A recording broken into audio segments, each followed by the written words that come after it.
عظیم الشان محفل کے انعقاد کی توفیق مرحمت فرمائی اور اسے بھی بحسن خوبی پائے تکمیل تک پہنچانے کی سعادت عظمی بخشی۔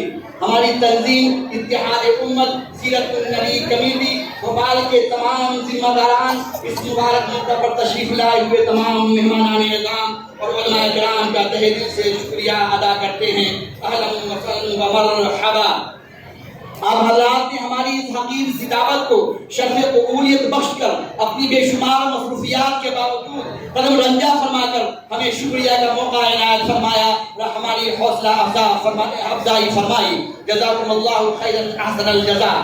حضرات، آج دینی تعلیم سے بے رغبتی روز افزوں ہیں۔ جس مذہب نے دینی تعلیم کو تمام مرد و عورتوں کے لیے فرض قرار دیا ہو، اور جس مذہب میں علم و حکمت سے قرآن جیسی عظیم الشان کتاب ہو، اور جس مذہب کی شروعات ہی اقرا یعنی تعلیم سے ہوئی ہو، اسی مذہب کے ماننے والے دینی تعلیم کے میدان میں سب سے پیچھے ہیں۔ ماں کی گود بچے کے لیے پہلا مکتب ہوتا ہے۔ اب اگر ماں ہی دینی تعلیم سے بیزار رہے تو اندازہ کرنا مشکل نہیں کہ بچے پر کیا اثرات مرتب ہوں گے۔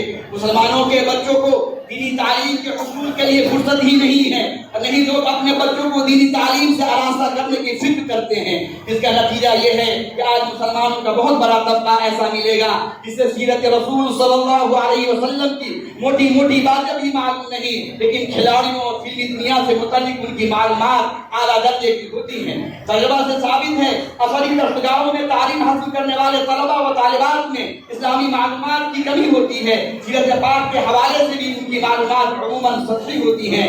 اس لیے اس ماہ میں طلبہ و طالبات کے لیے شہر کے ہر علاقے میں الگ الگ سیرت کوئز مقابلوں کا انعقاد کرنا چاہیے۔ مدارس اسلامیہ کے طلبہ کے لیے بھی الگ سے مسابقاتی پروگرام ہونا چاہیے۔ کامیاب طلبہ و طالبات کو اچھا انعام دیا جائے تاکہ ان کی حوصلہ افزائی ہو اور آئندہ سیرت پاک کے بارے میں زیادہ سے زیادہ جاننے کا شوق پیدا ہو۔